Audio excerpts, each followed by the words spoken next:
Bonjour, je continue la série sur la gemme Simple Form avec Tailwind pour le design. Aujourd'hui, je vais vous montrer comment styliser une checkbox et je vais utiliser la login form de Devise. Donc en amont, j'ai setupé Devise. On voit que mon formulaire ressemble déjà pas mal à ce qu'on avait implémenté la dernière fois. Par contre, la checkbox ici, c'est pas terrible. En amont, moi j'ai préparé ce design, donc on va refaire le même design que ce qu'on a dans ce Tailwind Play ici. Et pour styliser spécifiquement la checkbox, on va utiliser quelque chose qui est disponible dans la gemme Simple Form. Si j'utilisais Bootstrap, j'aurais pu lancer cette commande et ça m'aurait créé un fichier de setup qui est le même que celui qu'on utilise, sauf qu'ils ont rajouté pas mal de choses, dont ça, donc un wrapper spécifique qui s'appelle Vertical Boolean. Moi, je vais récupérer ça. Et ce wrapper, il l'utilise spécifiquement pour aller customiser le champ booléen. Donc en fait, qu'est-ce que ça veut dire? C'est que si je veux faire un design spécial pour un type d'input, eh bien, j'ai juste à déclarer un wrapper et ensuite ici dans config wrapper mapping, le déclarer avec le type d'input pour lequel je veux l'utiliser. Ça c'est bien. Si, imaginons, je commence à faire le design, donc c'est-à-dire que je récupère pour l'input, par exemple, je récupère cette classe ici. Je vais la mettre direct. Ici, c'est mon input. Hop. Je la place ici. Normalement, c'est un initializer. Je stoppe, je redémarre. Je recharge. Alors, il y a eu un petit peu de changement déjà, mais si je regarde ici, ça n'a pas pris vraiment en compte mes classes ici. Ça devrait être rounded, ça devrait être indigo, etc.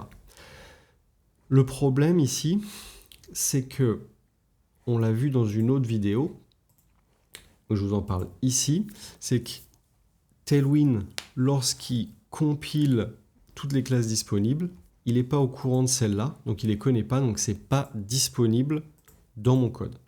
Donc nous, ce qu'on va faire, c'est qu'on va aller tout setuper dans Application Tailwind ici, en classe. Comme ça, quand il compile, tout est disponible et on n'aura plus qu'à les appliquer ici. Donc ici, ça par défaut, ce sera un tag div. Moi ici, cette classe, je vais l'appeler form boolean, un peu parce qu'ici j'avais fait form group. Ensuite, qu'est-ce que je vais utiliser? Donc ça je le garde. Ici, si je regarde, j'ai en fait une div autour de mon input et ensuite une div autour du label et de cet élément-là qui sera en fait un hint. Donc, je vais refaire un autre wrapper ici. Ce wrapper, ce sera un tag de type div. Hop. Ça, faut que je le mette dans les crochets. Je vais lui donner une classe que je vais appeler boolean wrapper checkbox. Comme ça, moi, je m'en rappellerai. Ici, toute cette classe, je vais l'appeler tout simplement boolean input. Ensuite, je vais m'occuper de cette partie-là. Donc, je vais reprendre ça. Ça, c'est un wrapper autour de, grosso modo, ce qui est mon label. Donc, je vais appeler boolean wrapper label. Pour mon label, eh ben, en fait, tout simplement, moi, je vais reprendre ce que j'ai là. Parce que ça, pour le coup, ça ne change pas. Et puis pour ici, ça va être un peu la même chose. Hop, faut juste que je rajoute le B, ok. Et voilà. Une fois qu'on a fait ça, je vais pouvoir aller m'occuper de mes classes. Donc j'ai ma forme booléenne.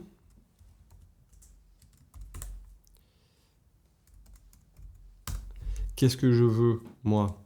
Je veux récupérer ça, qui est finalement tout ce qui wrap l'ensemble de mon élément. Je vais y rajouter un petit peu de marge, comme ça il y aura de l'espace. Ensuite, qu'est-ce que je veux? Je veux la Boolean Wrapper Checkbox. Boolean Wrapper Checkbox. Qu'est-ce que c'est ça? C'est celle-ci. Je la récupère. OK. Qu'est-ce que j'ai d'autre? J'ai mon Boolean Input.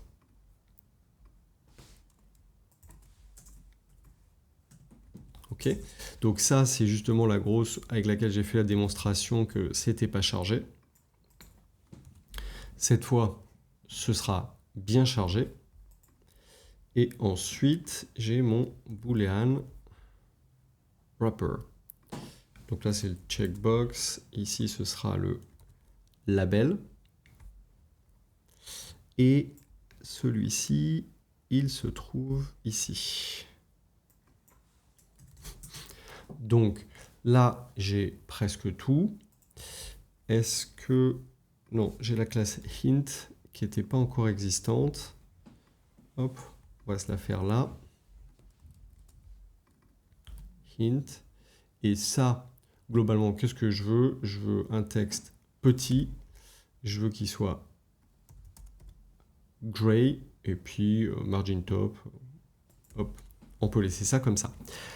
Donc, j'ai refait le setup de mes classes. Là, tout est bon. Pour info, le hint, comment on le passe? Ici, donc sur le champ Remember Me as Boolean, j'ai rajouté hint et j'ai mis le texte que je souhaitais. Le texte était quelque chose ici. Je redémarre pour prendre en compte mon initializer. Je recharge. Et cette fois, j'ai bien la classe qui a été prise en compte et souvenir de moi avec quelque chose. Alors, au détail près que... Tac, tac, tac.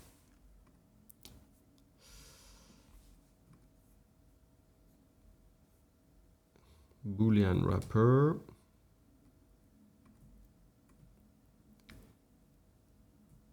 Text red.